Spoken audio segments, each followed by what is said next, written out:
Good evening. This is Luke Thomas Holmquist here at the Earthquake Forecast Center. It is 9:45 in the evening, Saturday, August 21st, 2021. 9:45 in the evening on Saturday, August 21st, 2021.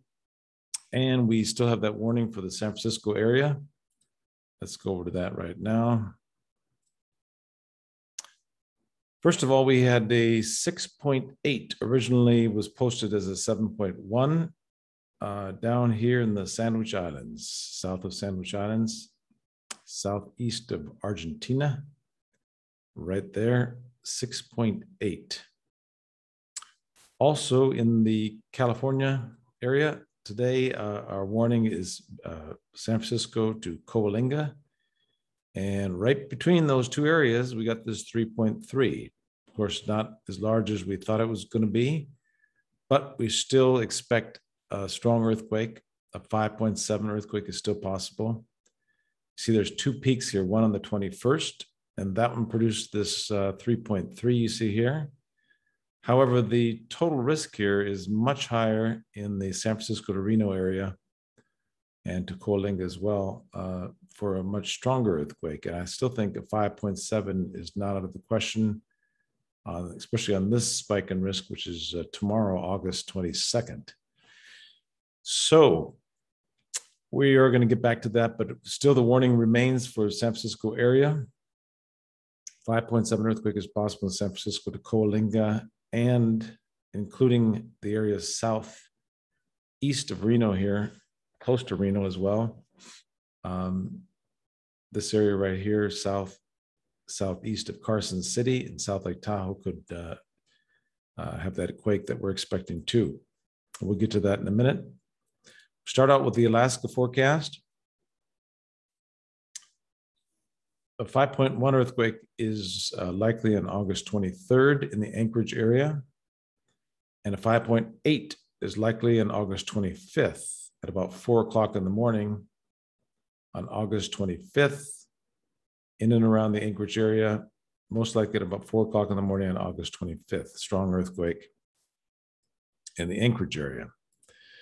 In Bakersfield, we have very high risk from today all the way through the 22nd.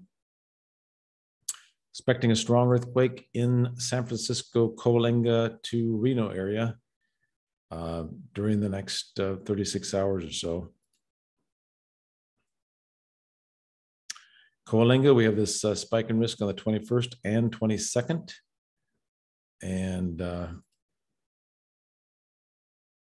down in El Centro, spike in risk on the 21st and 22nd. Still expecting that quake, 5.7 earthquake in the San Francisco area. And you can see this new forecast map we made here. It's most likely to hit around the San Francisco area. The high risk extends out even up into the South Lake Tahoe area and over to East Central California. So anywhere in this area between San Francisco Bay, Reno, East Central California, right in here, expecting a strong earthquake during the next 24 to 36 hours. And so most likely in that area. So Eureka, California, very strong spike in risk on the 25th, late on the 25th of August.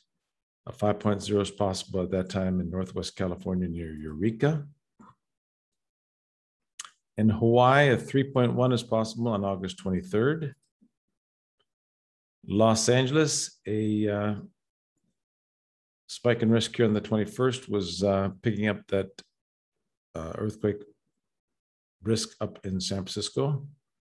Otherwise, a moderate risk over on the 25th in the Los Angeles area. Reno, Nevada, very strong risk in right around midnight, actually, in the Reno, Nevada area, right around midnight tonight between the 21st and the 22nd. Still expecting a strong earthquake in the San Francisco to Reno area. You can see that here, San Francisco to Reno, looking for a strong earthquake. 5.7 is possible. San Francisco to Reno. All right, look at the Ridgecrest earthquake risk. High risk for the 21st to the 22nd, and then it falls off on the 23rd. expecting something very significant in California, most likely in San Francisco to Reno area. And here's Salt Lake City, very high risk on the morning of the 22nd. That might be picking up what's going to happen in the Reno area. That also is very high risk in the morning of the 22nd as well in Reno. Salt Lake City, 5.2 is possible in Salt Lake City in the morning of the 22nd. And in San Diego, that high risk that was in the morning of the 21st is tapering off across the 22nd, is falling off, but still very high risk. And here's the San Francisco forecast.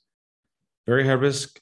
This peak produced a 3.3 southeast of San Francisco. This one is stronger, as a stronger peak, and I think it'll release the energy that has been built up in that area. And it looks like right in the San Francisco area, San Francisco, Oakland, right in that area during the next 24 to 36 hours, most likely. The Reno forecast has a highest risk in the morning. San Francisco has the highest risk at about 3 p.m. in the afternoon. So sometime between now and tomorrow, looking for a strong earthquake in the San Francisco to Reno area. And Santa Maria, risk is falling off in that area. We had that 3.3 right here. And notice all these quakes that are happening up in the area southeast of the Carson City. 2.6, 3.1, 3.1, 2.8, 2.7. A little swarm there south of Carson City. So either in that area there or near San Francisco, expecting a strong earthquake during the next 24 hours or so. Seattle, Washington. This produced a 3.4 on this peak, and a 3.5 is possible on this spike in risk coming up here on the 25th to the 26th in Seattle. Athens, Greece.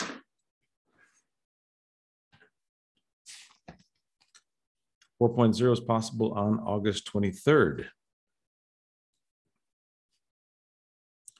And in the Caribbean, a 4.7 earthquake is likely on August 23rd in either Puerto Rico or Haiti, one of those two. One of the actually is for the Caribbean here, but 4.7 is possible or likely on August 23rd in Puerto Rico or Haiti. And in Santiago, Chile. There it is here. We have 3 spikes in risk, one on the 23rd, 24th, and 25th. And any of these could produce a 4.8 earthquake near Santiago, Chile. Croatia, pretty quiet in Croatia right now. Indonesia, it's quiet now in Indonesia as far as earthquake risk. Lima, Peru, we have a spike, 4.0 is possible late on the 23rd into the 24th. And in Taiwan, the risk is pretty quiet now in Taiwan. All right, in Japan, we have 2 maps. One is for the Tokyo area and one is for Sendai. The Tokyo, we have a 4.0 is 4.0 to 4.5 is likely on the 24th or 25th on one of these spikes in risk here. Not a great deal of risk, but about a 4.0 to 4.5 is likely. And you'll notice this spike in risk here on the 22nd. Well, that produced an earthquake offshore of Sendai here, this one here, 5.3 southeast of Sendai. It was a small spike in risk, but it produced that 5.3 offshore. This one here could produce a 5.0 closer to the city of Sendai, Japan. Not a huge earthquake, but about a 5.0 is possible on the 24th to 25th, and a 4.0 to 4.5 is possible in the 24th to 25th in the Tokyo area. All right. Oh, let's go back and check that Los Angeles once more, or San Francisco. So 5.7 is likely in the area from San Francisco over to Reno, San Francisco Bay to Reno, Nevada, or South Lake Tahoe. 5.7 is likely during the next 24 to 36 hours. And the highest risk in San Francisco, again, is at about 3 p.m. on the 22nd, but anytime between now and then. And in Reno, it's a very high risk in the morning of the 22nd. So during the next 24 to 36 hours, strong earthquake in the San Francisco to South Lake Tahoe area. In California. All right. Thanks so much for stopping by today. Thank you for your support here at QuakePrediction.com and the Earthquake Forecast Center. We will talk to you again tomorrow. And if you live in San Francisco or near South Lake Tahoe, they're looking for a strong earthquake for the next 24 to 36 hours. We did get that 3.3, but there's a lot more energy still waiting to be released, most likely tonight or into the 22nd of August. Thank you so much, and we will talk to you tomorrow.